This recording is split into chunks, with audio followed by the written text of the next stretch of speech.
Do you guys remember seeing The Dark Knight and seeing all the people in the trailer and, you know, not knowing much about it, but when you saw the film, it was mind-blowing? And do you remember Two-Face coming out of nowhere? Kept him a secret. And that shit made our minds pop, made us throw buckets at the screen full of cum. Yeah!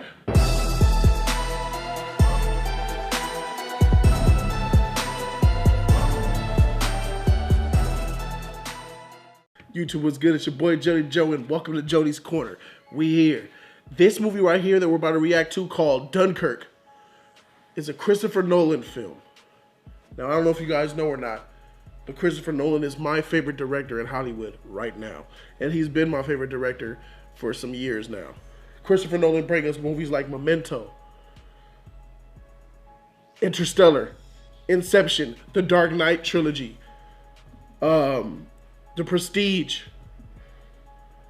Yes, Christopher Nolan is a dope director. He did to Dark Knight, to Batman, what I didn't think anybody could ever do. He took Batman, a comic book character, and made him, like, real. You feel what I'm saying?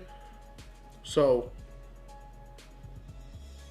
when I saw that this shit came out, when I saw the little teaser, it was about a couple months ago. It was like a little 14-second teaser. Shows these soldiers just sitting there on the barracks, and it shows incoming fire, but it doesn't show anything else.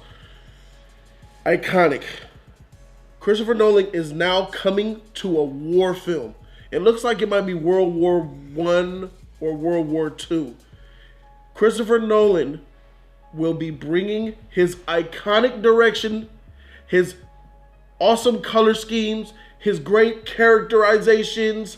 Hopefully he'll be bringing Hans Zimmer with him to a war film.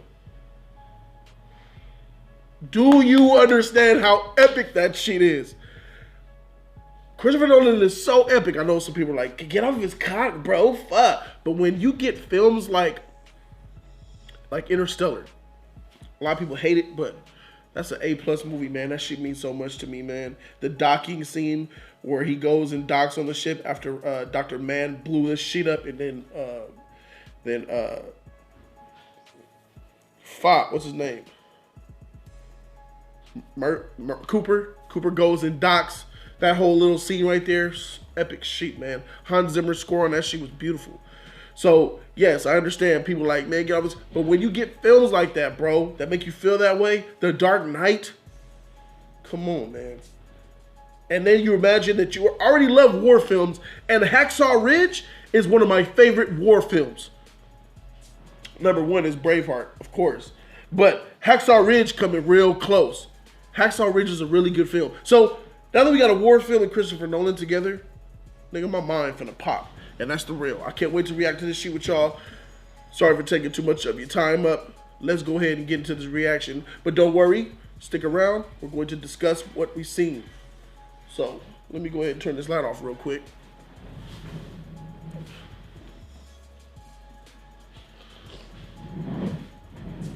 Little light over there bugging me and shit. Alright, without further ado, let's react.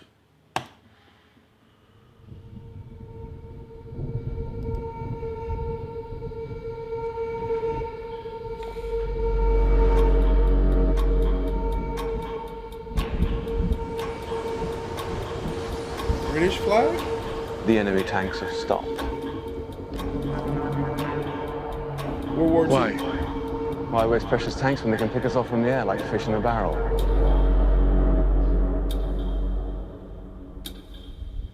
There are 400,000 men on this beach.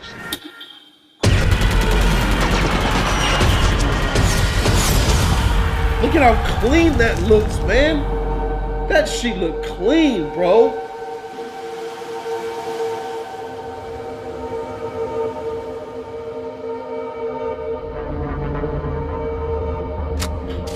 He's coming back round. He's coming back round!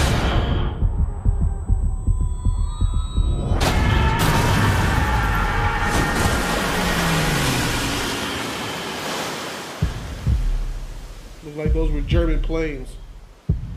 Where are we going? Dunkirk. I'm not going back.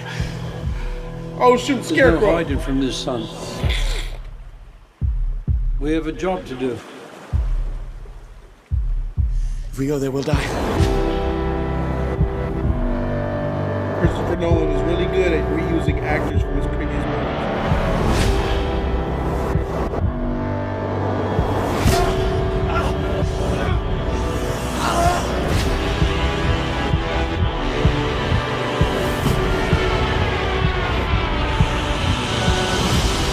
Babe? That look like Babe, baby. I know his name. You can practically see it from here. What? Home.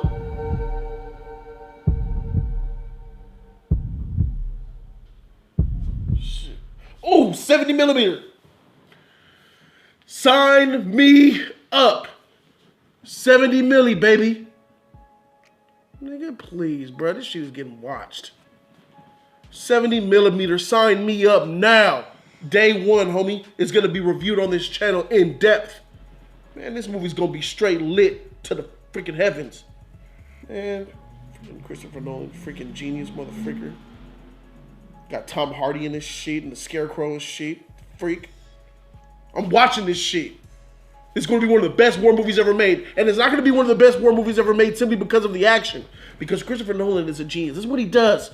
He brings dialogue and he shoves it in your face and you love the characters. He tells a great story. This is going to be one of the war stories that has good action, great action and all that. Yeah, fine. It's not hard to make great action. Fine.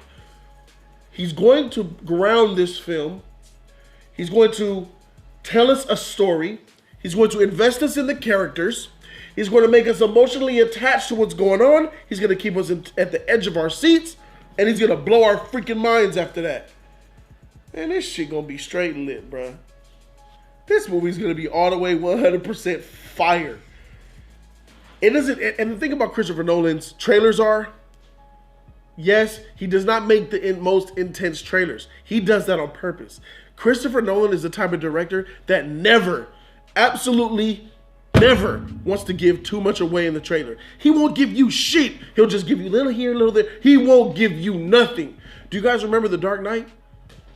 Do you guys remember seeing The Dark Knight and seeing all the people in the trailer and, you know, not knowing much about it, but when you saw the film, it was mind-blowing? And do you remember Two-Face coming out of nowhere? Kept him a secret. And that shit made our minds pop, made us throw buckets at the screen full of cum. Yeah! Two-Face, man. He came out of nowhere, made that shit lit. Christopher Nolan does not make great trailers.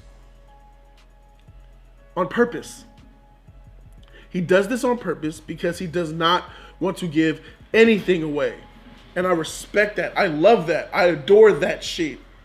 Because I hate, how many times have, like with this Star Wars Rogue One, freaking 3 trailers came out already and they're showing all these TV spots. Get that shit out of here. That tells me that the movie's gonna suck because you're trying to show all these trailers and let us know, hey, come see it. Look at what we got.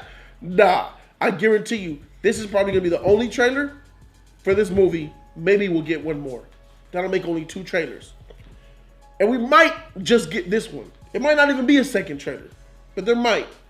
You won't get 3 TV spots. You ain't gonna get all that shit. Christopher Nolan is able to make us bank on him just off of his name alone. And that's just not me who feels that way. Some people who like quality cinema, there's lots of other good directors. I'm not shutting them. I'm just telling you Nolan is my personal favorite. I understand that there's other good directors out there. I like lots of other directors that are out there. Yes, I do. Mel Gibson is one of them. Mel Gibson with Hacksaw Ridge, bruh. Whew. There's lots of other good directors out there. I understand that. That's not what I'm saying. I'm saying that Christopher Nolan is just the freaking best to me. So when I see shit like this, Christopher Nolan has made a name for himself. Whether you like him or not, Nolan has made a name for himself to the point where he has a cult following. Where I don't give a freak what the movie is. It could be a movie about some weird, boring looking shit, and then at the end, you show directed by Christopher Nolan. People will come and see it. Simply because Nolan directs it. Christopher Nolan has an unblemished track record in film. Christopher Nolan does not have a bad movie yet. Christopher Nolan has not made one single bad movie. He has a perfect, unblemished, perfect record. How many directors in Hollywood could say that? Even though some directors in Hollywood have fantastic, even Steven Spielberg heralded as one of the greatest directors of our time, which might be true. He has terrible movies on his track record. So, Nolan, he doesn't have as many movies, I'll give him that. But Nolan has great films, not one bad movie.